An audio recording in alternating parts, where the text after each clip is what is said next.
Let's get started. Usually when you're out sketching, urban sketches will use ink to get started. There's usually a type of Indian ink, but others. Or you can use a pen. Use what you have on you. I got this pen from my daughter. I thought it was cute. It's a blue pen. It's just like a ballpoint pen, nothing fancy, but use what you got. You can also use a pencil, which I often have done. However, I will warn you that a pencil, the image will wear away at times, or it rubs on the other page and it's not as good. So here, though, the nice thing about a pencil, you can get the dark shading, the midtones, and then go into light. Whereas a pen, trying to do it on the side, it's not working so well. You can get the dark tones, of course. You can fill it in. Midtones becomes more difficult. I'm going to shift the pen. More difficult, and see, it just went right into dark, but that's essentially how it is different. And that's why we have these hatch marks to help with shading or value of your image. This first hatch mark is one of the more popular ones. I've heard it called different names like monolining or flat hatch. And it's basically a series of parallel lines. They can be long, they can be short, they can be variable. So the closer the lines you put together, the darker it becomes or the denser looking. And you could just dark to light. And this way you get your dark tones, midtones, and light tones. Now, to do a crosshatch, you will make a regular hatch, a flat hatch, and then perpendicular lines to it, hence crosshatch. It crosses it. For added darkness, you can do the crosshatch with a diagonal line. And for something even crazier, you can do diagonal both ways and get a nice deep shading. So one thing I read recently was that if you make hatch marks this way, you're right-handed, and if you make it that way, you're left-handed.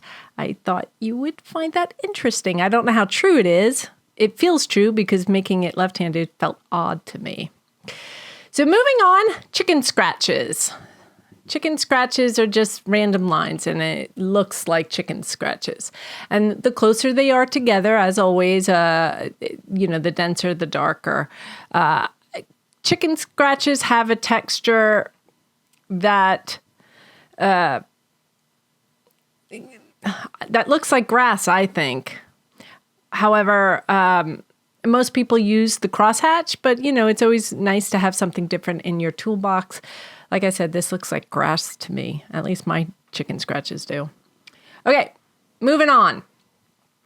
The next hatch are X marks. And that's simply it. You just make our X marks.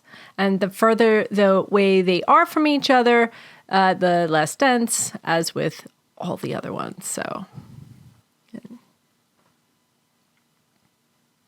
there's a gradient.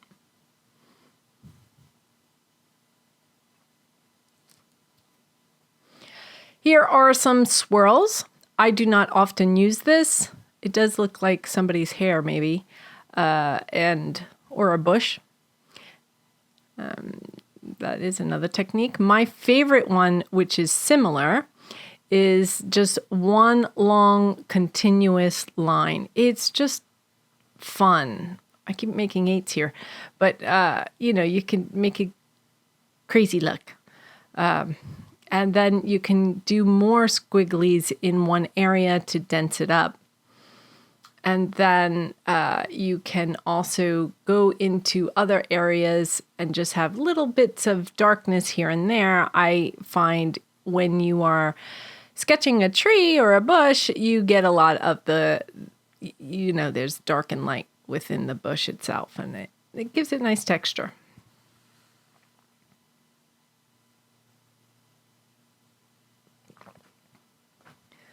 Next up, stippling or dots. And you're just making dots. It's a type of pointillism. Pointillism is, you take an image, you make an image with just dots. And my sister does this, and she makes some fabulous images. And she told me, yeah, I just get started on it, and I see where it goes, and I make an image.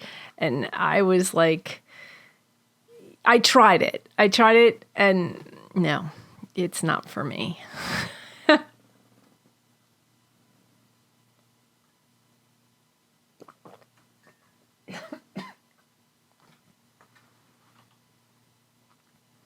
Okay, the last one I want to show here is called a basket weave sketch. And it's basically 3 parallel lines, and you make an additional 3 parallel lines at an angle next to it. It doesn't go right next to it. It could be perpendicular, 45 degrees, 30, whatever.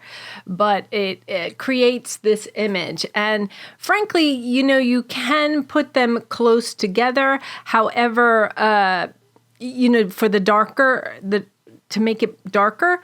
However, I find it just doesn't work out that well. It to me is more of a texture hatch mark than something that can be used for shading.